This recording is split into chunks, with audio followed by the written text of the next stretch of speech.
Okemos, Michigan is here. Homestead, Florida. Yes, it's Tony. St. John's, Michigan, Maryland.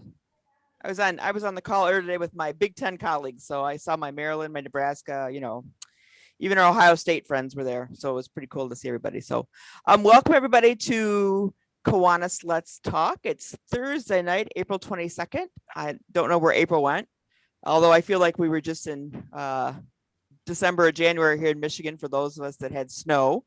You never know what's going to happen next, right? Who knows? Next week's 85, so we'll be good. So thank you, everybody. This is Sue Peterson from the East Lansing Club and our Michigan Education Coordinator. I want to thank, we have some of our colleagues with us from Kiwanis International. So now they'll understand how to answer all the email and go on forward. But with that, I'd like to make tonight's introduction. So Randy Dean and I met many years ago. It's been a while. I'm not even sure if we can even put a date to it for a while, but I'll give you his bio information here today. Then I'm going to turn it over to Randy. If you have questions, we'd love to have you put them in the chat.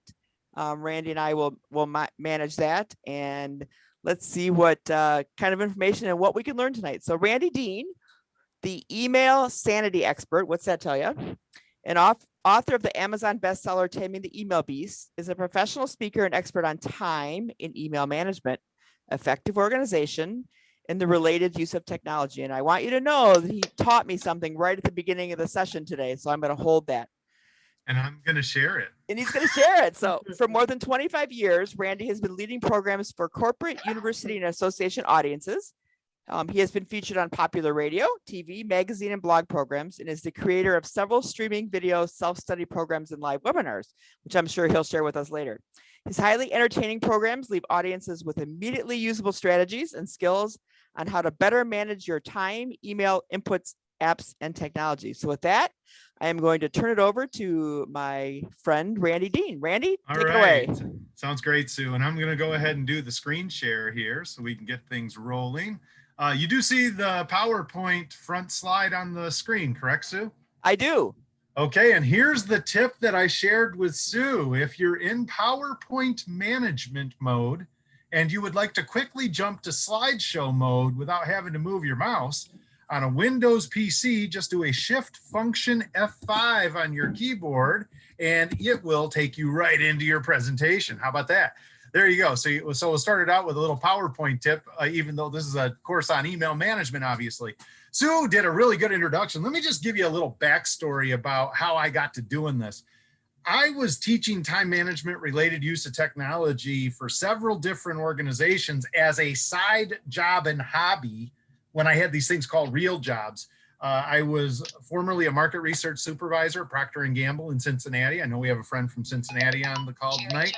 I was also the subscriber services coordinator for the Scientific Journal Advances in Kalamazoo for several years. Yes, Sonia. And I was even the director of admissions for the full-time MBA program at Michigan State for a couple years. Go Green. And in all of these places, I was teaching how to manage your time and technology a little bit better on the side.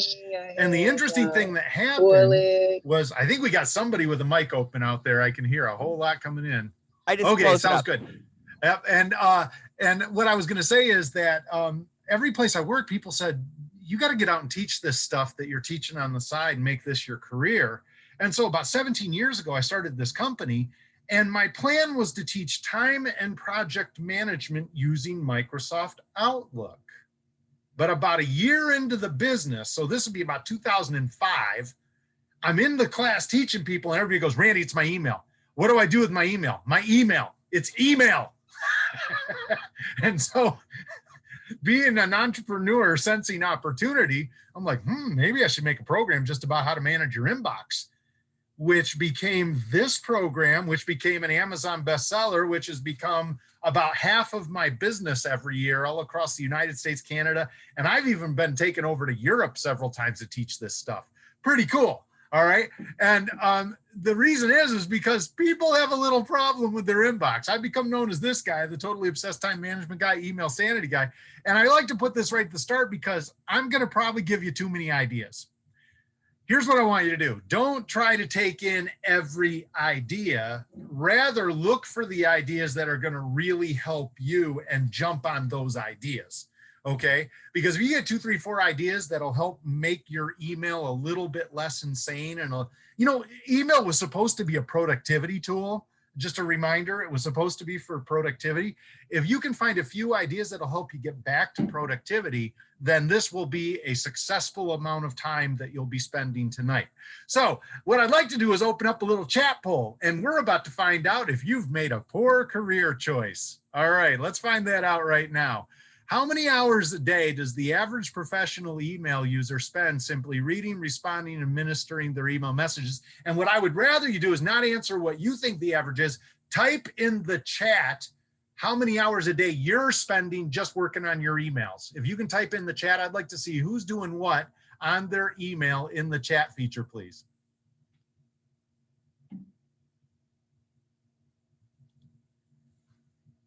All right. Hey, Sue, for some reason, the chat's not showing on my screen. Can you give me some feel for what we're seeing in there?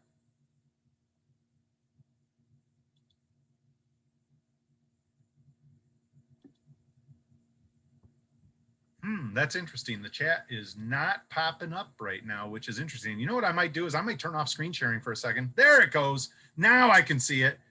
All right. I'll turn back on the screen sharing in a minute. Okay, this is great. I'm taking a look. We've got a couple that are in the 1 to 2 hour range, actually quite a few in this group, but we've also got a few that are in that 4 hour range. I did a session for a group yesterday where I had probably a quarter of the audience answer 7 to 10 hours per day. Wow. And by the way, I told them that might actually be a sign that you've got something bigger than email going on. You might need to look at how your job's designed if you're doing that much time on email. But here's the interesting thing. When I go around the country, the actual average is just a little bit more than 2 hours per day. But what I'd like to do is now ask a second question right now for everyone. And you can type a Y if yes and if no. How many of you before tonight have had a formal strategic level email management course? So type a Y if yes and if no. I'd like to see who's actually had some email training. Sue did. Yeah, I remember Sue. She was in my, probably, gosh, it's got to be coming up on 10 years. Has to be. Almost no one.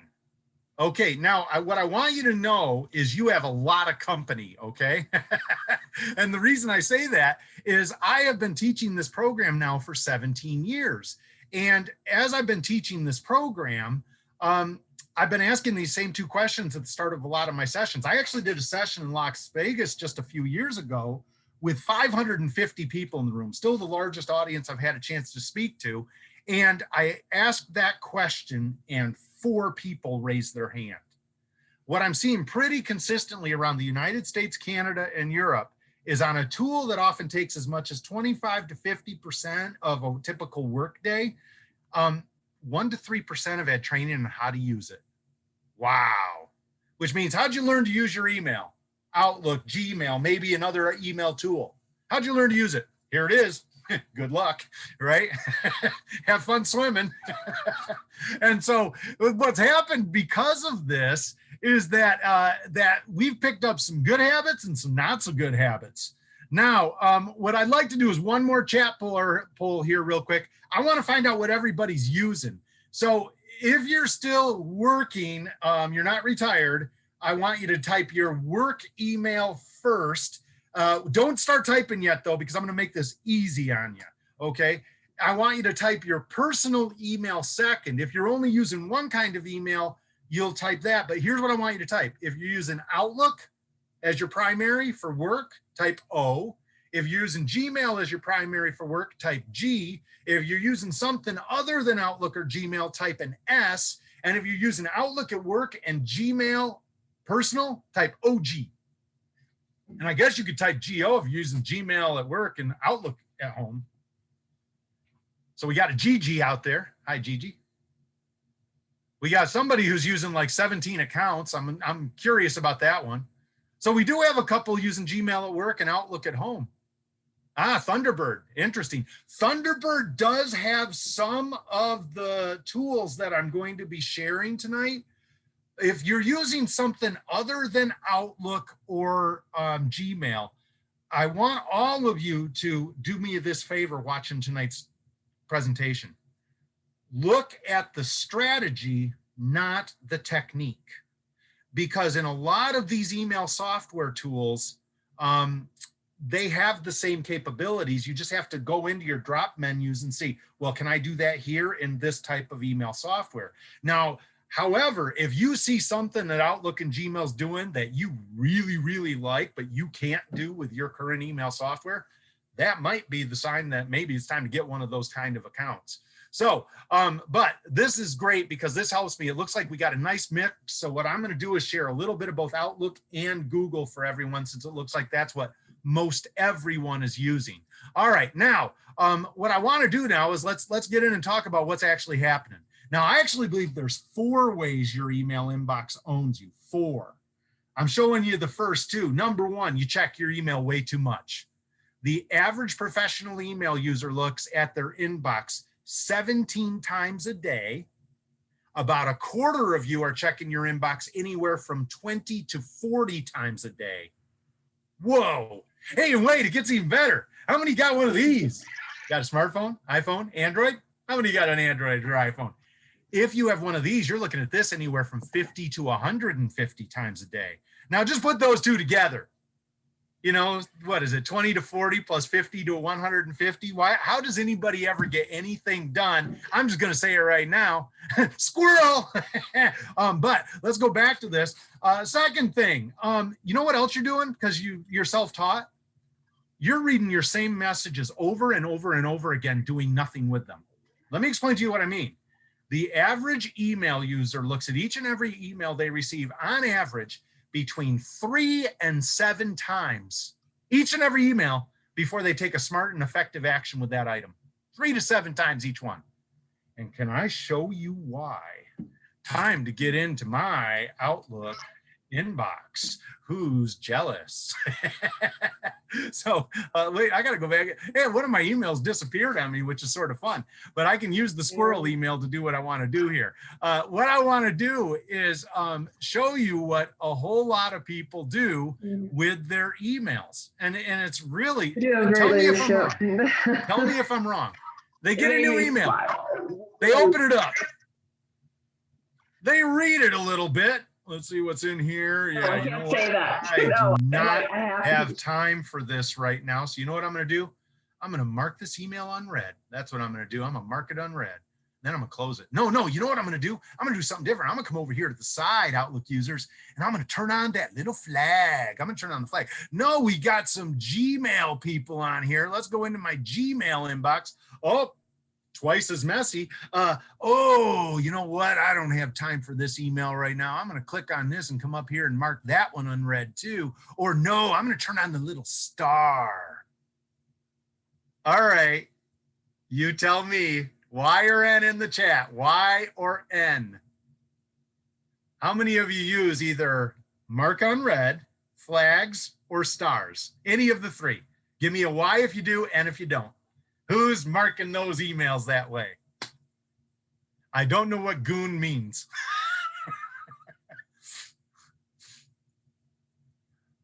All right, now I have to say I'm pleasantly surprised that there's as many N's as I'm seeing. We have quite a few that have said no. Still, the majority are admitting to yes, that they're marking their emails unread, they're flagging or starring their emails. I will tell you that you have a lot of company. I would guess 70, 80% of email professionals are doing somewhere in this range as the way that they manage and process their emails. But can I talk to you about the problem that this creates? Now, I want to share something with you. First, does this mean I have everything done? Clearly not. All this means is that everything that's come into this particular input channel, which is one of several input channels I'm expected to manage as a small business owner, email, voicemail, snail mail, documents, e-documents, faxes, text messages, stacks, piles, and clutter. Everything that's come into this input channel has been effectively and appropriately processed.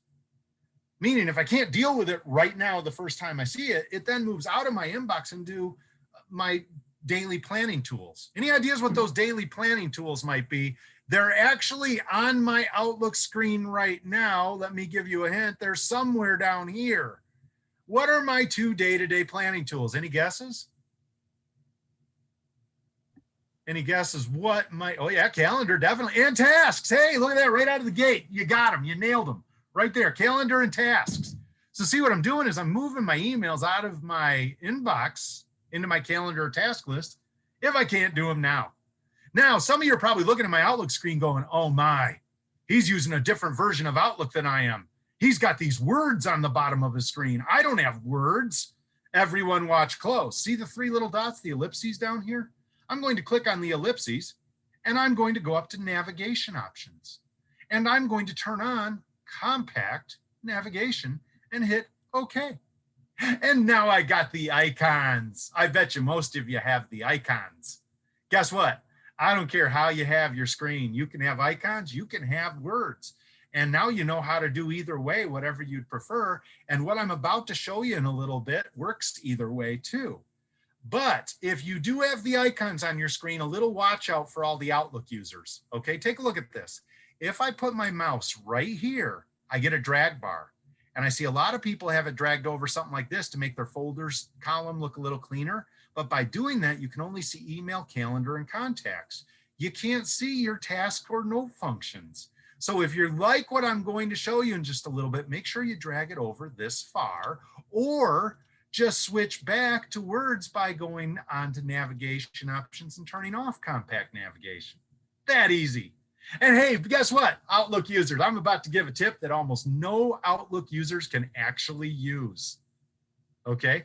Did you know that if you get a big open white space in your inbox, Outlook users, you can put your mouse in that big open white space, simply double click and open a new email. See why nobody can use that tip? Nobody has white space in their inbox. That's funny. Okay, now wait, we got some Gmail people out here. Let's go into Gmail. And you know what I'm gonna do? I'm gonna resize my screen just a little bit to show you something here so that I don't have to interfere with the settings here with the other stuff. So I'm gonna close my contacts. What I wanted to show you right away is this. Did you notice they put in these new little buttons? Now, a couple of these buttons have been here for a while. But look at this, Gmail users.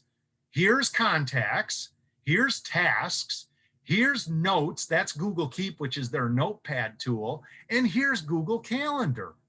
And you can click on these and open them up. And what's cool is when you open it up, it'll be on your side screen when you're in full page mode, but then you can use this little widget in both Calendar and Contacts and Google Keep, the notepad, to click on this, and it opens up a full page, full view calendar in your browser. Very nice. But the key point is, if you take a look at this, email, calendar, contacts, task, notes, same basic functions, okay? So I just wanted to show you that we've got equivalency here in these 2 platforms and in these 2 tools. And so what I'm gonna do is sort of share with you some ideas on both of these and how we can get away from this little problem of checking your emails far too much and reading the same ones over and over again, doing nothing with them. So let's hit these ones right now. Now, the first thing, checking your inbox too much. There's a reason it's happening to many of you. I call it the bling. What's the bling? Has absolutely nothing to do with modern contemporary hip hop culture. I want definition number 2 in the dictionary. It's that little sound that your computer or maybe your phone makes when something new comes in. Ba-bling! And you'll see people, they'll be sitting at their desk getting a little bit of work done. Ba-bling, huh? What's going on? Right? Checking immediately the second you hear the sound. How many of you do some blinging? Please type a Y in the chat field if you hear the sound and you look, either at your computer or your phone. How many of you are doing some blinging? Oh yeah, the majority. Yeah, the majority. Let's talk about this. Squirrel. By the way, I want you to all be impressed. I took that picture. This guy posed for me because I was walking my dogs and I was able to snap that. But here's the thing. You're blinging because You've been sort of trained like Pavlov's dog to look at your screens when you hear the notifications or you get the pop-ups. But I want to share with you a little problem here. Hold on a second. I got to grab it. It's right down here. I have been referencing the following study for approximately 10 plus years. I originally read it in the Scientific Bastion Yoga Journal, but it was also covered at the time by CNN and ABC News. And it's only gotten so much better since this study came out. Scientists believe that incessantly checking your email, voicemail, and text messages throughout the workday leads to significant short-term IQ loss. I'll just let that marinate for a second. A recent study by the Institute of Psychiatry at the University of London found that working professionals that were constantly checking their email, voicemail, text messages, and IMs throughout the workday suffered a 10-point drop to their short-term IQ. To put that in some perspective, that loss is roughly equivalent to missing an entire night's sleep and more than double the 4-point loss you'd have after smoking marijuana, which is now legal here in Michigan, your new vacation destination. Gentlemen, please listen closely. Scientists believe that men suffer worse than women at this, as men are not as good at multitasking. So Tony, you and I, we get even dumber. Boy, that's great. Isn't that great? So if you're looking all the time and you're getting a heavy flow of stuff coming in, you're literally making yourself stupid. However, I want you to listen to this. There's some sense to you looking very frequently. Let me ask you why. Let me tell you why, and then I'm going to ask you a question. Sometimes you get really important emails. Sometimes from really important people. Sometimes you even get critical, urgent emails. Now think about that. Important emails, urgent emails, emails from really important people. Now, what I want you to do is think about those types of email and all of the total emails you receive. What percentage of your emails are one of those three very important kind of emails? Type in the chat what you believe your percentage of important, urgent, or important people emails are. I want to see. I love the 0%. That's funny. If it's truly zero, why do you even have email? Seriously. That's great. Look at this. I haven't seen anything above 20. Everything's in the 0 to 20% range, which means for every single person who's answered this question, the vast majority of items coming into your inbox are neither important nor urgent, nor from somebody that really matters. Right? So just think about that. Now, why are you looking all the time at something that doesn't matter? Let me share you something that you can do here in both Outlook and Gmail. Let me show you something that's sort of cool. And this opens up a whole set of opportunities for you if you get this down. So what I want to do is I'd like to know when this Randy Dean guy sends me an email message in Outlook, because frankly, it's a tad bit odd to be sending yourself emails. And so what I'm going to do is right click on this message. Now look at that, Outlook users. When you right click, you get a whole series of options. And by the way, this brings up something. I actually made a YouTube video about this, okay? I have a YouTube channel with like 3,600 subscribers. I'm going to send to Sue. Sue, you're going to get this at the end of the call tonight so you can forward it on to everybody who was here. Take a look at this thing. It's my new Email Sanity Experts YouTube viewing guide. Okay, what is this? I have made a whole bunch of little tip videos, some of which are things you're going to see in tonight's program, but a whole bunch of stuff I'm not going to have time to cover on Outlook and usage, on Gmail and Google usage, on overriding email strategy, including how do you design your folders, even how to clean up a really messy inbox in Outlook and Gmail so you don't have to go one by one through 2,400 messages. I've even got in here some tips on OneNote, OneDrive, and Teams, tips for Zoom and GoToMeeting, and other stuff, including, even if you have it on your bucket list, my personal top 10 from my Yellowstone National Park trip a couple years ago, which is my highest views video on my channel, 80,000 plus. So yeah, so you can have some fun, but I'll send this to Sue, because what'll be nice is that means if you see me do something here that you're like, how did he do that again? You can actually go see it again. Okay, I'm going to get that out to you as a bonus for everybody on tonight's program. But going back to this, okay, I want to go back to this. I want to know when this Randy Dean guy sends me something. Right click, rules. Whoops, I did that wrong. That's funny. Okay, try that again. Right click, rules. I got a happy mouse there. Create rule. Now check this out. If it's from this Randy Dean guy, and only when it's from this Randy Dean guy, I can now set it up so that I can have a pop-up on my screen. New item alert window. Or look at this. Play a selected different sound. Now, this is the bling sound that you've been hearing for years. Dun-dun-dun-dun, right? But if you come over here and see the browse button, you can actually click on the browse button and search your computer all media files. And what I want you to search for are .wave sound files. Microsoft has installed a whole slew of these little dummy noises for all of their different pop-ups and alerts. You can sample them right there on that screen and get a different sound for that person's email. You see what you can do? As a matter of fact, if you have like the little recorder app on your phone that has .wave output, I have an audio recorder app on here. I can make my own sounds. So instead of hearing da-da-da-dun that you've been hearing for years and years, for that one person, you could put in dun, dun, dun, dun. And then you train yourself. Hear the little sound. Diddle-doo, nope, diddle-doo, nope. Dun, dun, dun, dun. Ooh, better look. You see what you can do? You can actually set it up so that your Outlook makes a special sound, like a special ringtone for somebody's email. How many of you have special ringtones for certain callers on your smartphones? You can do that too. You can set it up so certain callers, you know, they make a special sound so you know that's who's calling. And get this, I have a standard Verizon Android app on my device. And Verizon, not Android app, standard Verizon text message app on my Android device, easy for me to say. And I happen to have a two-way text stream going back and forth between myself and my wife. Happen to notice in the upper corner, those three little dots, they look like that, but standing up. And wherever I see something like that, I click. I want to see what's hiding in there because that's where goodies are. Wherever you see drop panels, like up here or over here, or wherever you see the three little dots, click on those little buttons and see what's hiding in there because there's some good stuff in there usually. And I click on the three dots in my text app. One of the drop menu items was set special notifier.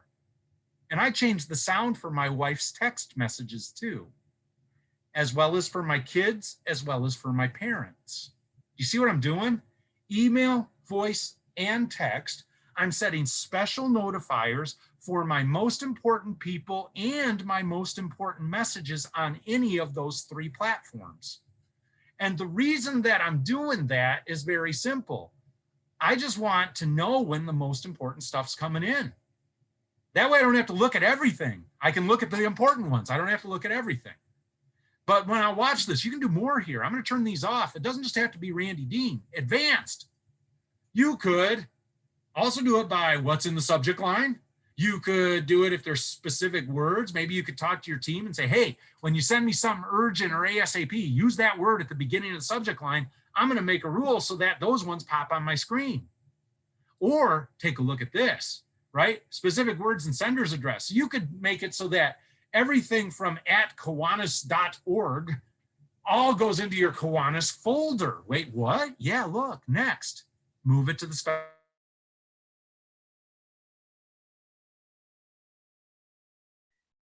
Randy, you froze.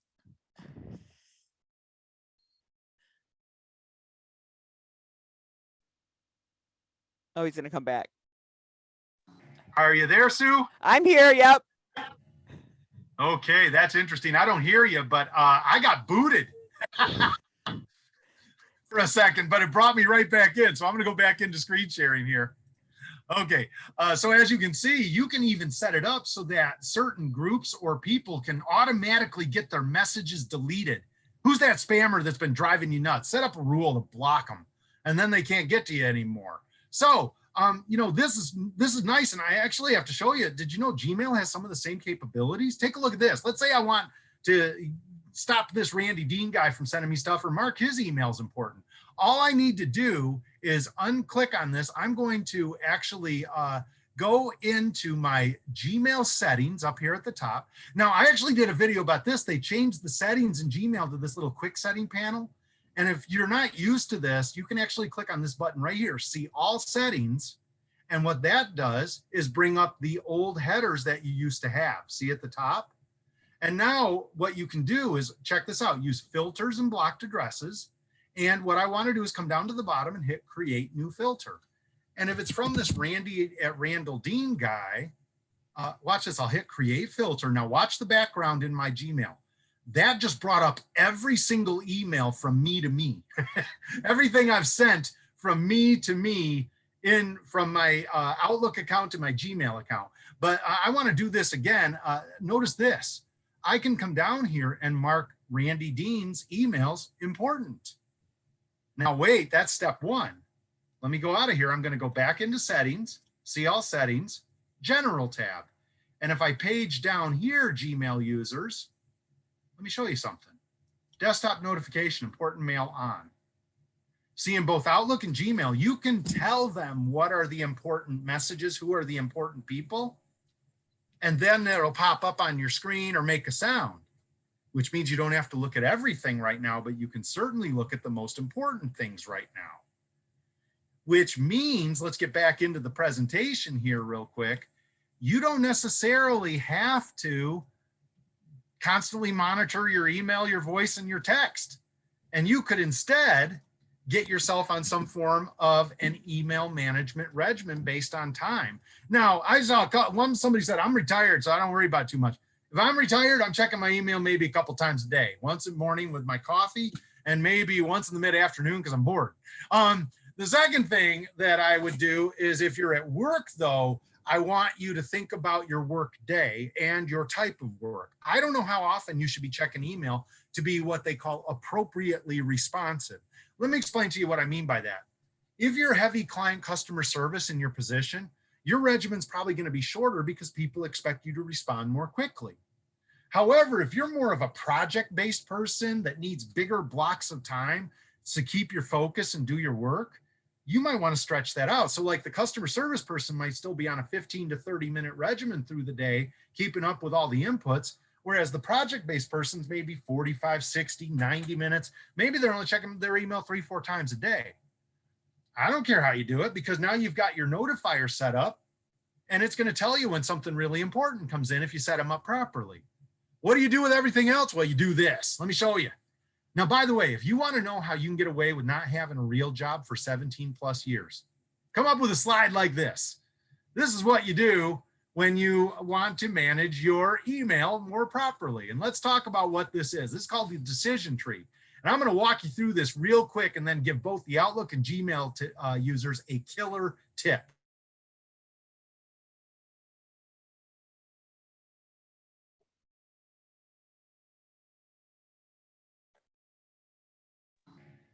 Can you believe I've been dropped twice in the Zoom? I've never seen that happen. Like my internet connection is solid.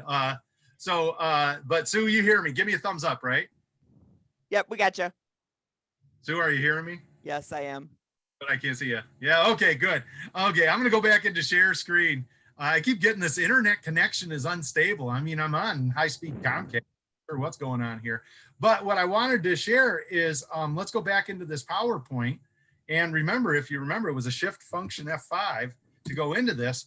Here's what I want you to do from this point forward with your typical average emails, not the big, most important, urgent ones that are on fire, your typical average messages.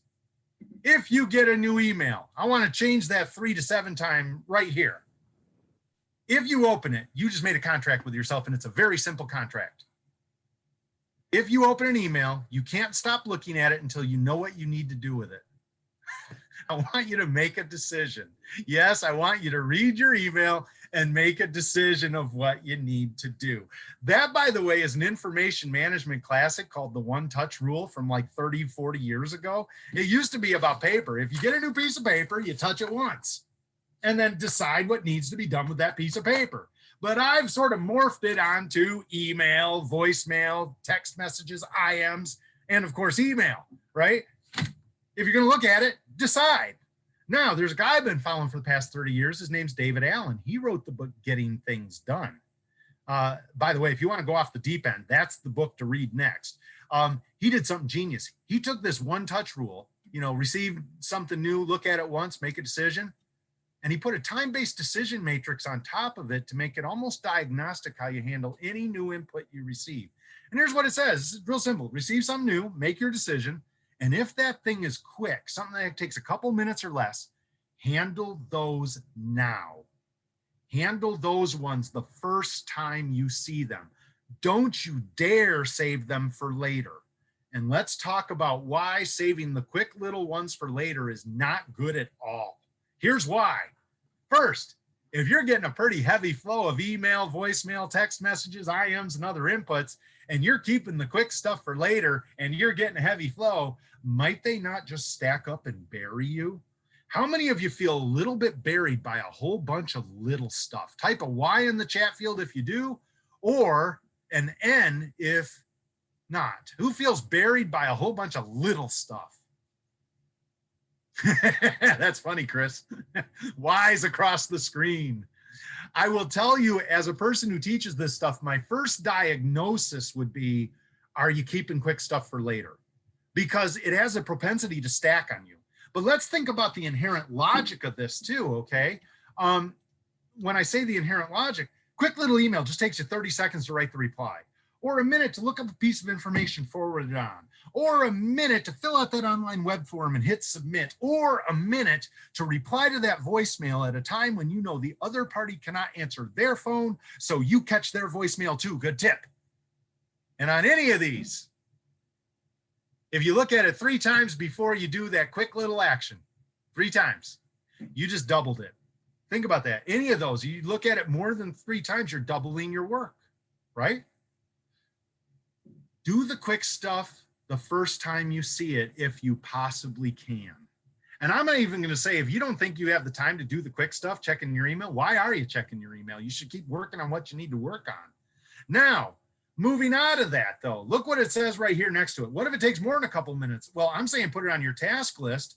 There's one other place it could go though, that I showed you earlier and I said I use earlier. It's called your calendar. Now, Outlook and Gmail users, major tip right here. This is a very big tip. I'll start with Outlook since it looks like we have more Outlook than Gmail, but I'm going to show it in both. Go into your Microsoft Outlook. I have this goofy email with squirrel in the subject line. However, what I really need to do is send Sue that PDF. That's what I need to do for being here.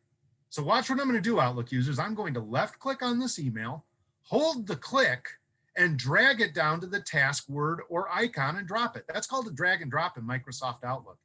And that just created a brand new task based off the email in Microsoft Outlook. But now watch this. I can come up here and say, send Sue, I can type her name, PDF. Okay, due date. Well, I'll send it to her right after the program's over. Today, priority, high. How long did that take? Now that's about 10 seconds, which is a couple seconds more than marking it unread or flagging it. But do you already see why this is better? Let me tell you why. It's right here, send Sue PDF. See, most of the time when you mark an email unread or you flag it, you have to open it again to remember why you marked it unread or flagged it. But if you use the task function, you can tell yourself exactly what you need to do. And then when you see it on your task list, you can just get it done. You don't have to read the email again. But if you do need the email, Outlook users, take a look at this. The text of the message is here inside the task. Yes, the text of the message is inside the task I just created. Do I need that in my inbox anymore? I'm going to argue clearly no. Now, somebody on here right now saying, but Randy, I don't use the Outlook Task Manager. If I do what you just did, I might never see that task or that email ever again. If that's right, watch close, watch close. Reminder, save and close, and boom, do it. There it is. If you don't trust yourself when you first start turning your emails into tasks, afraid you won't see either of them, turn on a reminder on the task when you create the task, because then it's just going to pop right up on your screen when you need to see it again. And then you can do what pretty much everyone on planet Earth does when one of these pops up. Snooze, we'll see that one again in 5 minutes. But wait, there's more. Maybe I should block time on my calendar to send Sue those PDFs. Left click, I'm holding the click once again, drag it to calendar, drop it. That creates a brand new calendar item in Microsoft Outlook. Send Sue PDF. Time tonight. No, I'll do this one tomorrow at, let's move that up to 3. How long that take? What, another 10 seconds? You know what? I'd like to invite all of you to join me for the virtual meeting tomorrow where I send Sue a PDF. That'd be a great use of your time. Invite. I can turn this email into a calendar item that I can then turn into a meeting request. And look at this. Once again, if you look at this, the text of the message is still inside of the calendar item, which means I can go up to the top here and go, hey, everybody, look at this email we just received from our key customer. We need to have a meeting about this first thing tomorrow. Cool. All right, but wait, there's one more. This one's pretty cool. You might like this. I'd like to add this Randy Dean guy into my contact database. That way I'll never forget who I am. Left click, hold the click, drag it down to people, drop it. That creates a brand new Outlook contact off the email, and it auto-populates both name and email from the email. Pretty cool. But wait, now let's check something here.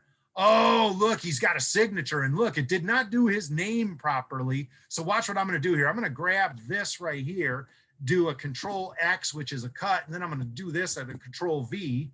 That's nice. But now I'm going to get that email Santa, that job title right there. I can just highlight that, pick that one up, and move it up here to job title. And let me grab that phone number right there, pick that up, move that to phone. And let me grab that mobile number right there, pick that and move that to mobile. How long did that take? Did I type a letter?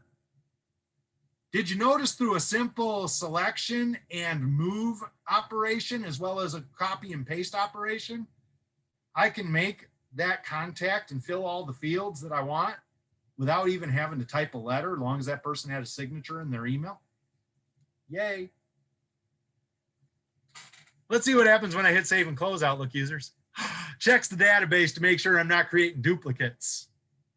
Well, this guy's already in there. Looks like I got info. I'm going to cancel out. Now, hold on. We got Gmail people out here. Let me go back to my inbox. I want to show you something. All right. Now, let me check and see if it's going to let me open up my tasks. Yeah, it does. Okay, so this is cool. I opened up the task function here in Gmail. I got the test email here to show you how to do this, Gmail user. Watch what I can do. Click on it, drag it, drop it. It's the same capability. You can do that. Then you got to come down here and do the edit. Send Sue PDF. Got it. Cool. Now that will be part of my task list. Oh, but wait, I want to add this to my calendar. Well, then just open the email Outlook or Gmail users. Come up here to the ellipses on the top of the open email message and hit create event. That'll make a new Google Calendar item out of the email. Oh, and wait a second. I would like to, let's not do it for me because I know I'm already in there. I want to get Aeration Boy, the guy who does the aeration of my lawn. I want to get him into my contact database. Watch what I can do. I am going to just hover over the name. It brings it up on here. Then I can come down here, click on more info, and then right here I can hit add to contacts. Both Outlook and Gmail allow you to very quickly and efficiently convert your emails into task, calendar, and contact items. And you may not realize it, but I have just given you a from this point forward for the rest of your professional career and personal email usage, a decision-making system for managing your inbox. Let's talk about this. First, I said, identify your most important people, your most important messages, and try to set up so that your email can let you know when those ones are coming in. That way you don't have to look at everything right now and you can stop the bling thing. Then you get on a regimen and you do what's on the screen on your regimen. Get a new email, make a decision. That's the one touch rule. If they're a couple minutes or less, do those ones now. Here's how you remember this one. Let's go to Ohio. Ohio, only handle it once. Stop looking at quick things 3 times. That doesn't make any sense. Longer stuff goes onto your task list or your calendar, which is an easy and automated function in both Outlook and Gmail. And then once you've either got it done or got it on your task list or got it on your calendar, do you need it in your inbox anymore? I'm going to argue probably not, which means you only have two choices: either file it, or if you're a Gmail user, maybe you'll label it and archive it, or delete it because you don't need it anymore. But what if you want to keep it and you don't have a good place to put it? Well, that's easy. Make a folder, put it there. Is this rocket science? What you see on the screen, is that rocket science? I'm going to argue clearly not. I'm going to actually call that advanced common sense. But what do they say about common sense? Not all that common. Although, want to hear a funny little side note? This is no jokes. No jokes. Sue, you're going to love this.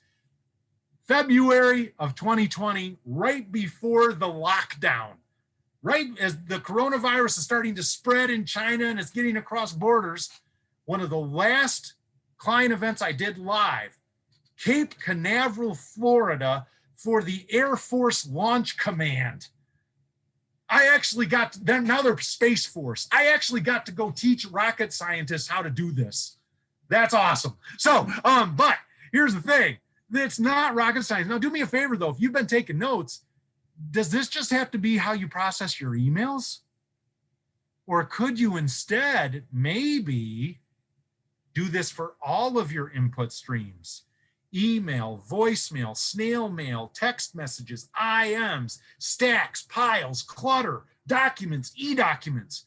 Follow this decision stream with all the inputs you're receiving, and you're going to get much more efficient with your inputs, and your work then moves to your task list and your calendar, where it's easier to see what's going on and then prioritize what's the best thing for you to work on now.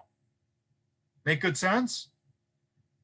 So, nobody's going to be perfect at this, but I have found that the closer I'm doing this myself to following this strategy, I feel much more efficient, much less distracted, much more focused. And I also find that I have more time to get more stuff done, more of the important stuff done, just by changing my whole philosophy with the input management piece.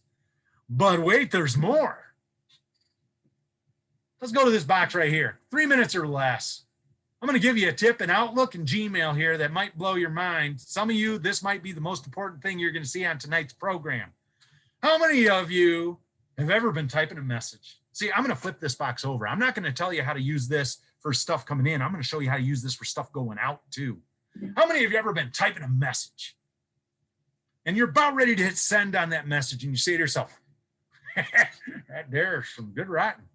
That's the most excellent business composition right there. But then you say to yourself, but you know what? I've answered this question before. I'm going to answer that same darn question again. So rather than retyping this, I'm going to go find it because I know I got it. Where do you have it? Tell me where you're going to go find that email. Type in the chat. What folder is it in? What folder? What folder are you going to go into to find that email you've already typed and sent before that you're now about to send again? I think I just told you your sent folder. Yes. Yes, I see people typing in sent. Most people go to their sent. And that's sort of smart. It only take you 3 to 5 minutes to find the last time you sent that message. Can I show you even smarter? Watch this. I'm going to pop out of here. Why do I not use my sent folder? I'll show you why. My sent folder is out of control, just like yours. I actually like it that way because I keep it as a reference of everything I've sent. So I can go back and see when I sent stuff to people. But it's not easy to find something in something like that. Are you kidding me? That's like some of your inboxes. That's crazy. All right. Look at my drafts folder. Now I actually have to go edit it because it's up to 43, but 43 is a low number actually compared to some people's inboxes. But most of the ones that I'm using are right up here in the top, including, take a look at this one, additional resources following my session. I'm going to open this one up. It's got all the attachments. Dear Taming email webinar. Wait, that's you guys. Well, watch what I can do right here. I'm going to hit forward. Okay. And I'm going to come up here and type Sue. There's Sue. And now what I'm going to do, it's got these little headers that it put in because I'm forwarding, but I can take those and get rid of those. And now I can get rid of that little FW, which basically tells the other party you mean nothing to me. Get that out of there. And now it's ready to send. including that YouTube guide. Send. Sue, you got the bonuses. You can send them to everybody. All right. Now that's on Sue's task list, not mine. Yay. But here's the thing. That's what I do with emails with attachments. But what if I've got one that doesn't even have attachments? Watch this. I'm going to send Sue PDF. That's funny. Dismiss. New email. Outlook users, because I think opening a new email is the easiest way to get to your signatures tool. Now I've got to do one more chat. How many of you have more than 3 signatures? Y or N? Who's got more than 3 signatures? Type a Y if you do, N if you don't. Why would you have more than 3? That's truly odd. 5. Good for you, Patricia. All right. Let's show you why. Let's go look at my signatures tool right here. If I open it up, what? What is this guy doing? But if I go all the way to the bottom, I can click on the word signatures, which brings up my signatures wizard, Outlook users. And take a look at this. I can edit the signatures I've already created over time to improve the quality of my outgoing communications. I can also make new ones whenever I see the need for one. And you'll see I'm a tad bit crazy about my signatures tool. Some would say certifiably so. I say crazy like a fox. Let me show you why. I have the same signature that many of you have. It's right here, Randy Standard.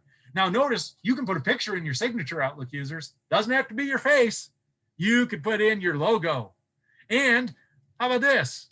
Contact information, some shameless self-promotion. And did you notice that directly to the left, when I open the new email, this is the signature that went in the new email, because I've set up this signature for all new messages. If I hit new email, boom, that pops in. But wait, let's say you and I are trading messages. Sue and I were trading messages earlier today. So every time I hit reply, she gets my face, she gets my contact information, she gets my online e-learning tools, my social media networks, my YouTube channel. She gets annoyed. That's too much, Randy. Stop it.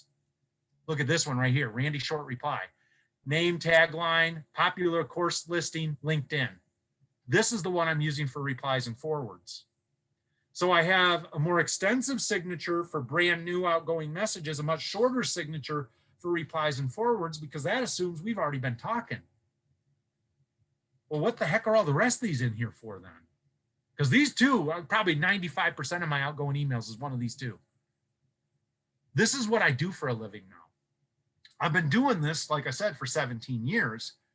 Before the pandemic, I was doing 75 to 100 of these sessions all across the United States, Canada, and Europe every year for a whole series of years in a row. Now I'm doing everything webinar, but it looks like I'm going to start traveling again in June because I'm vaccinated. Yes. So I get to go travel again. And because of this, what that means is if I'm doing my job well, 2, 3, 4 times a week, I'll get the following message. Hey, Randy, saw you at the event, saw you at the conference, saw you on the webinar. I think our people could benefit. How do we make that happen? Take a look at this signature right here. Info request. Now let me show you. Oh, I've seen people do that with their signature before. That's not even over the top. That's just plain rude. That's rude having a signature that long. It's not a signature. It's an automated response letter. Want to see how it works? Cancel out of here, pop into signature, go down to info request, click on that. That overwrites and replaces the signature that was there. Now I can take that top line, move that up to the subject line so I don't have to think of a subject line, and now personalize it, dear Linda, because I see you on my screen, Linda. How about that? Ready to send. And look what I did so I don't have to do attachments. I put the PDFs on my website, just give them the link. Wait a minute, we got Gmail users. By the way, if you are an Outlook user, you want to go watch my related Outlook video on how I did this in signatures, because there's one more really cool tip that I don't have time to share, but I got to show you this, Gmail users. Let me show you something pretty cool. Under your settings, Gmail users, when you go to see all settings, you can go to advanced. Click on advanced, and there's one that I want you to enable. It's called templates. You can enable your templates in Gmail, because once you enable them, then what you can do, check this out, I'm going to hit compose. And on my compose screen, I'm going to move my, let me try that again. Here's the new message. I want to move it a little bit out of the way. Bottom right corner, see the 3 dots again? Watch this. Templates. Now, if you've got something on the screen that you'd like to save as a template, you can just come here and say save draft as template. But once you've got it set up, watch what you can do. Just click on standard info request, boom. That's the same. You can set up auto responses to full messages or partial messages in both Outlook and Gmail, turning those replies push button, which means a whole bunch more of your emails now fit this box. All right, I'm looking at the clock. I'm out of time, but I want to share something with you here. I'm going to pop down to the end. I'll send this I'll send the handouts version of this PowerPoint deck also, Sue, and you can share this if they want to read through it a little bit more. There's a few more tips, and that'll make the YouTube page make a little bit more sense. But I want to give you one final tip to finish this. How many of you type Y or N? How many of you check email first thing in the morning? Type a Y. If you do, and if you don't. Who's doing email first thing in the morning? Almost everyone. We have a lot of liars on the call, on this call though. A lot of liars, because how many of you get coffee even before you do your email? See? First I do the coffee, then I do the things. Yeah. Okay, here's what I want you to try for a week. Humor me. Tomorrow, start your day by looking at your calendar today and a few days in advance to see what's coming, and then build a smart little task list which matches your time for today and sort of your key projects and activities for today in the first 3 to 5 minutes of your day before you open your email. And see if that one little action of making your email the thing you look at third, not first, helps you be more prioritized and more focused throughout the day. Try it for me. All right, as we said, I do a lot of stuff on this. I will send this deck over to Sue so she can share that with you too. It's got a listing of my other programs and everything. And at this time, I'm gonna hand it back to Sue, and I can open up, I can hang around for a little while if any of you have any follow-up questions. And I would say, Sue, I'm cool if people want to unmute themselves to ask questions, or they can just type it in the chat too. So whatever they prefer. Oh, Sue, I can't hear you. Are you muted? Isn't that the question of the day? Aren't you muted? Oh, I'm unmuted, so let's see here. Turn up my sound. oh, I got you. I got you. Okay. I figured out what was wrong. It was my side. I think that's the question of the day, right? Are you muted? Yeah. First thing, before people do sign off, I tried to write everybody's name down, but if I did not get your name written down, I was writing so quickly, send me an email, SuePeterson@gmail.com, so I get you the information, and just put in the subject Randy's tips. That way I'll flip it back and get that back to you that he sent that to me. Like I said, I think I got everybody, but I don't want to miss anybody. So Linda has a question. Hey, thanks, Randy, and thanks for all the tips. I'm definitely going to go in and look at some of your YouTube information too, because there's a couple of other items I'd like some help on. And one of those is managing the task list. So I'm going to what are you using, Outlook or Gmail? Outlook. Yeah, I have 2 videos out there right now. One is my favorite view in the Outlook task list, and it actually really leads in well from what I showed tonight, because it's sort of the next step. Of course, if I'm encouraging you to use the task list in Outlook, you want to see how you can set it up so that it gives you the information you need. I have that one, which is the today view. It's a little bit of an older video, but I watched it just recently. It's still like 99.5% accurate with the new version of Outlook. Then I made a newer video, which is about the other 3 views in the Outlook Task Manager that I also use: the next 7 days view, the active task view, and the completed items view. And I sort of talk about how you can use all 3 of those in conjunction with the primary view, the today view. So it'll really help you with understanding how it is that you can make that conversion from, you know, sort of watching everything in your inbox to using stuff on your task list in your calendar instead. Because the Outlook task list on my desktop looks very different from the task list that syncs with my phone. Are you using the Microsoft To Do app? Yes. Okay. What will happen is if you take a look at this, hopefully what you'll see in the To Do app are at the top, the ones that are dated for today into the future. which means it should be relatively close to what you're seeing on your screen, on your computer. Okay, I'll look at Because I your. use the To-Do app also. I use the same app and I found that it works quite well. Thank you. Sure. There was a question early on. Let's see here if I can. Oh, did go I back miss to- one? Yeah, but you were going, so I didn't want to interrupt. It was about, let's see here. It was about. This is when you, oh, go ahead. It was about email. Let's see here. Keep talking, I'll find it. Okay, sure, no worries. Well, you know, the other thing is I did send to Sue not just that YouTube PDF. I also sent her a PDF called All Things Email, which is basically a link through to, you know, I've had an e-newsletter now for 17 years, and I've turned a lot of those e-newsletters into little published articles. And that gives you links to a whole bunch of articles, not just on email processing and efficiency, but also a whole bunch of stuff on email etiquette. You know, so like, you know, the reply all thing that drives everybody crazy, or people overusing carbon copy, that kind of stuff. You know, so that's in there. And I also even gave you some tips on more tips in Outlook, managing your distractions a bit better, more tips for Google users. So make sure you look at all of the items that Sue is going to forward on to you. Did you find the question? It was about how about folder organization. Yeah. Oh, now this is interesting because now that you bring that up, let me show you something. If you look at the YouTube cheat sheet that she's going to forward, whoops, I didn't mean to do that. Let me bring that down. If you look at the YouTube cheat sheet, what you'll see is if you come down here to email strategy and tips, notice that one of the videos is the 3 different philosophies out there for email folder design. And I will tell you, basically, the strategies are pretty simple. 1, you have folders for everything.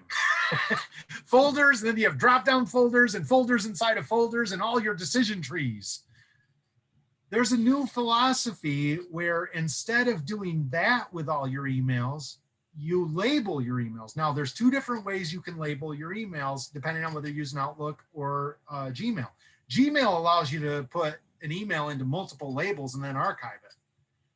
Outlook, you use a thing called categories. And I just made a brand new YouTube video about that. That's not even on the sheet yet, about using the categories in Microsoft Outlook.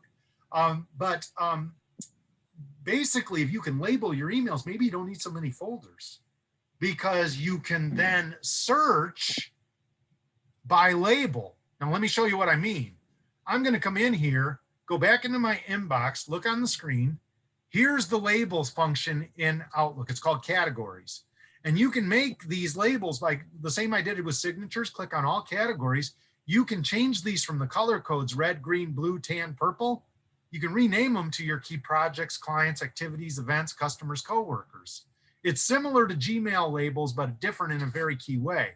And here's the thing, you can put labels on your emails. Once you label your emails, you can come up here to search, and let me show you something. Now, people freaked out because they moved the search bar up to the top of the screen from right above the inbox, but you can still click here to get all your old search tools, including search by category, which means by label. And you can search all Outlook items by label. See, once you know you can search your emails that have been labeled, maybe you don't need so many folders. And so I talk about the pros and cons of each in that video. So I'd recommend you definitely check that out. The other one is, you know, I would actually recommend you look at this folder design video before you start trying to clean up your inbox, because it sure would be easier to clean up your inbox if you had the right folder structure in place before you started. Make sense? So you've got, these are each one of these like a 15 to 20 minute full-on tutorial video. Hey, how many of you got stacks, piles, and clutter on your desk? I also have a similar 15-minute video for cleaning up all the junk in your office too. Yay. Home office, work office, doesn't matter. I'll give you the tips to clean up your mess. All of you hoarders. All right. Any other questions? Any other questions out there? It looks like we might have finished. Yes. No, I've got we a got question. one. Okay. This is Tony from Australia. Hi, Tony. Hi, how are you, Randy? Thank you very much. It's very interesting. I have historically used Windows Live.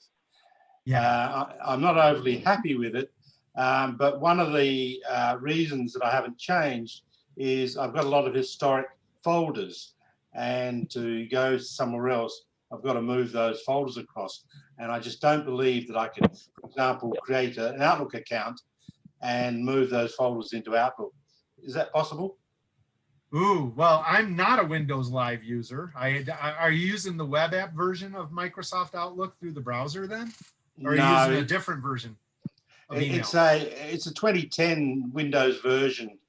So it's been 10 years since I've been using it. Oh, okay. Now, here's what I might recommend that you consider doing. Keep that account. Start a new Outlook account with a certain date. Yeah, okay, I'll consider that. Start building that new account while keeping the old account for reference. Yes. And that way you don't have to worry about recreating the wheel. But I would make a bet, tell me if I'm wrong, 30 to 50% of the folders that are in that old account, you're not using anymore because you've been using it so long. You're wrong, 90%. 90, okay. And so hearing that means that there may be some value in keeping that previous account as a reference archive, but for a short period of transition time, you might be accessing both for a little while as you're getting people moved over to the new account. But then I would say probably in 6 months, you would have your new structure in the Outlook moving forward. That's going to work for you 99% of the time, except for that really odd time when you have to go back and look at your old stuff. But I'm not a big fan of unnecessary rework. I just don't think I would even try to bring all those folders over. The other thing that's nice is because you've got that structure, you could quickly go through the existing account and write down the folders you absolutely know you're going to need in the new one and make those folders as soon as you open it. And that way you've already got some structure in place as soon as you start using the new account. Thank you. Yeah, hope that helps. Yeah, no, it makes sense. So could you repeat your email? Tony, while Sue's getting that up on the screen, are you going to put it in the chat, Sue, or are you going to read it to her? Oh, you're muted now, Sue. Okay, now I'm unmuted. It's Sue Peterson, all one word, SUEPETRISIN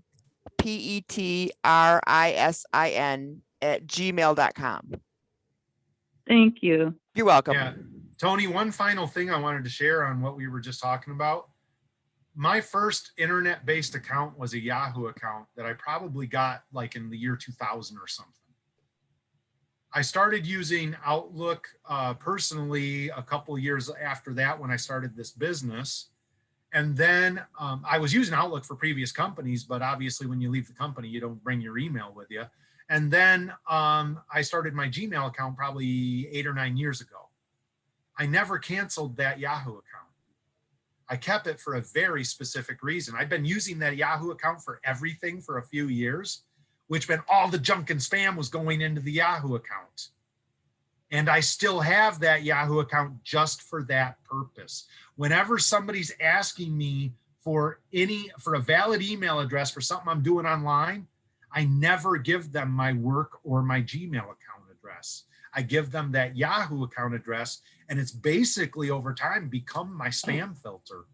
So something for you to think about. If you have legacy email accounts, you can actually turn them into a very useful tool. You can keep your work account clean. Yes, I use Gmail for that. Mm-hmm. Yeah. Excellent. Which platform do you prefer, Outlook or Gmail? Depends on the feature.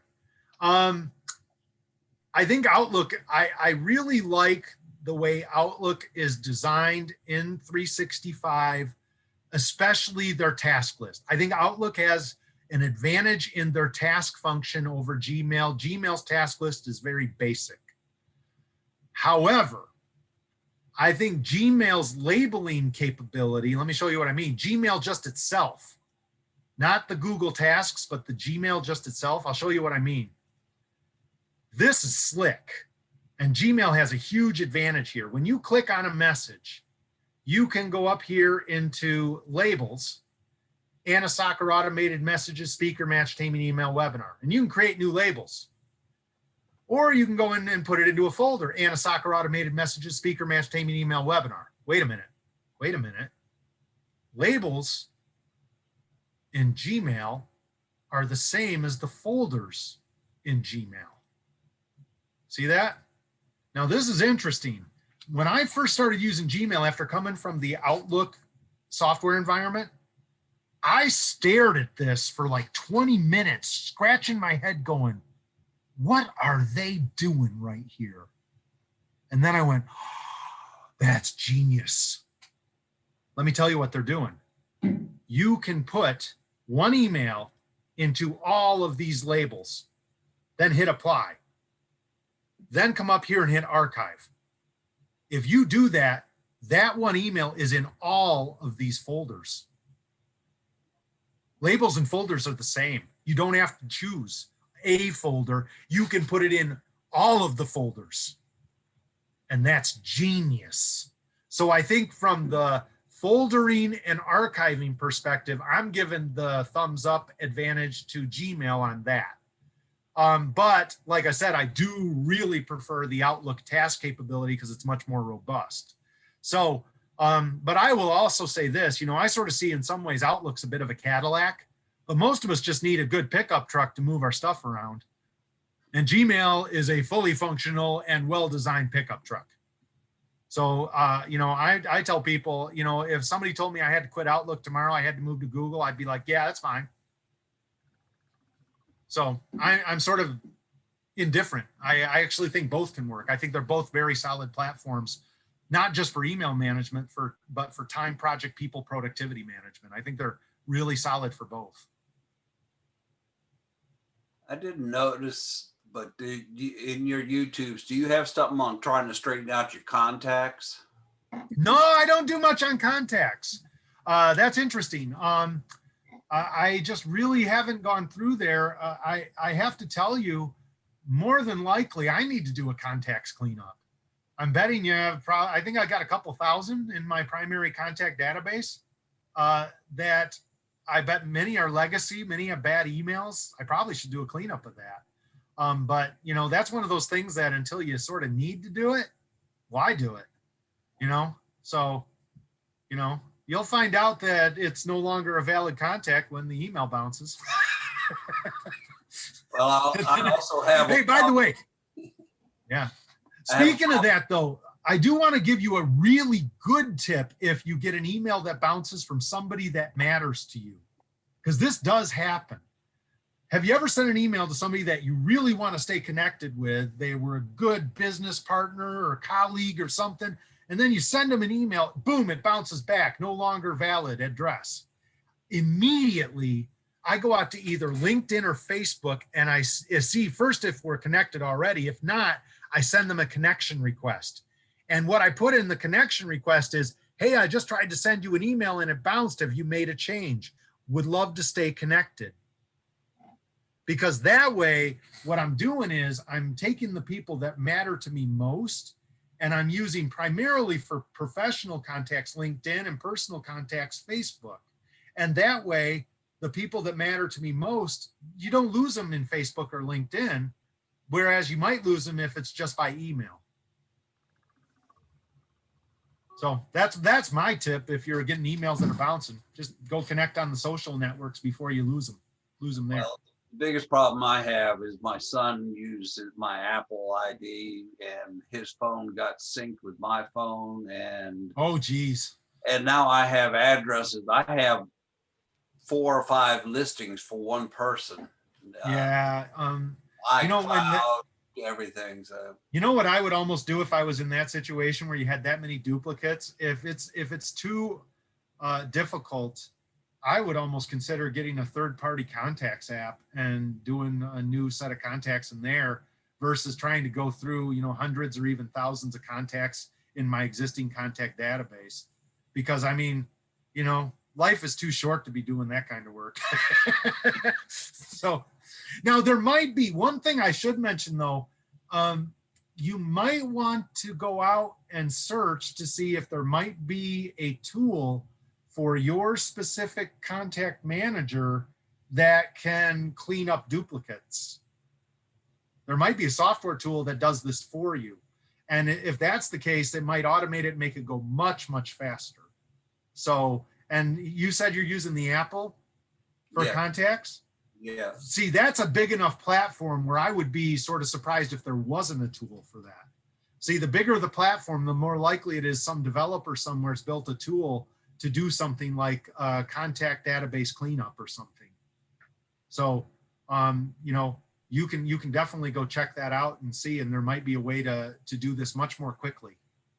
Okay, thank you. Yeah. You know, the other option is that you could also potentially export your entire contact database into, say, like an Excel spreadsheet, and then do a sort by name.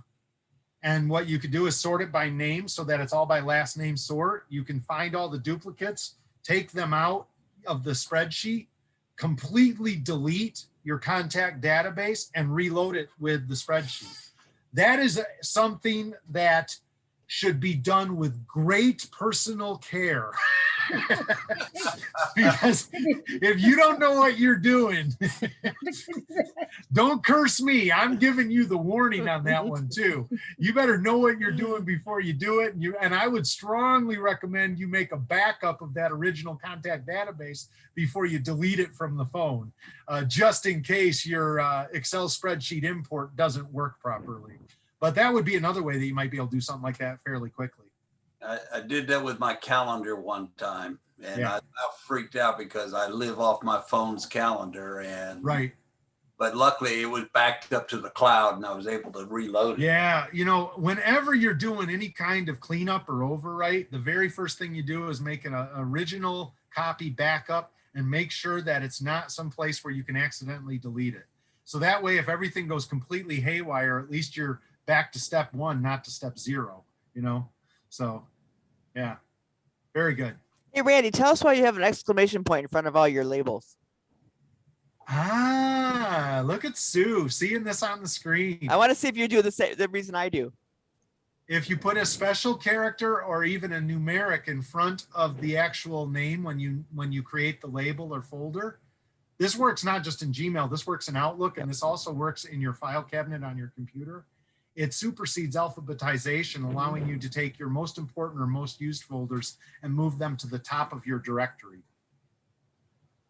That's what I use it for. Super simple strategy to save a ton of time when it comes to finding folders and getting to your folders that you use most. Wow. Okay. Yep. Yeah, I do the same thing. I keep my And you'll see if I numbers. go into my Outlook, I have the exact same thing going on in here in my Outlook folders. Yep. See? Yep. All right. So did everybody pick something up tonight? Yes. Or two things, or three things, or four things, or Yep. so if you Thank find if you find the right song would be the Michigan State fight song when my emails come into you. Okay, just so you know. Right. Okay. Hey, wait, the person I was just talking to, Gary, Kenneth just brought up something very cool. And I want to share this with you because I remembered I did the same thing. You know how I said use the spreadsheet? One option you could do, and this would be a very easy option to maybe make this work. Export your contacts from Apple into a spreadsheet, clean them up. So you get all the duplicates out on a spreadsheet, which will be much faster and easier. Then import that output into Google Contacts if you also have a Gmail account. Then you can get the Google Contacts app for your iPhone, and it will be that fully cleaned up database. I actually did that myself several years ago. And as soon as I saw Kenneth put that on the screen, I went, that's actually a really good way to maybe do that, that process. So that one might be worth thinking about, Gary. If you think doing it in the Apple contacts database is going to be too difficult, you should be able to export and then do a cleanup. Okay. Yeah, so keep that in mind. The only problem I have with putting stuff on Gmail, it's the same problem I have with putting stuff on Apple. What are they doing with my data? you know? Mhm. Yeah. Okay. Well, we've had great conversation. This is great information. I have all Randy's information, so I will make sure I get that to you as well. And you can see he's got his email there. So you might want to put Kiwanis in front of your message when you send him a message. Yeah, sure. That way he'll know Yeah. where it's coming from. So thanks everybody for being with us tonight. I'll hang around. I'll turn off the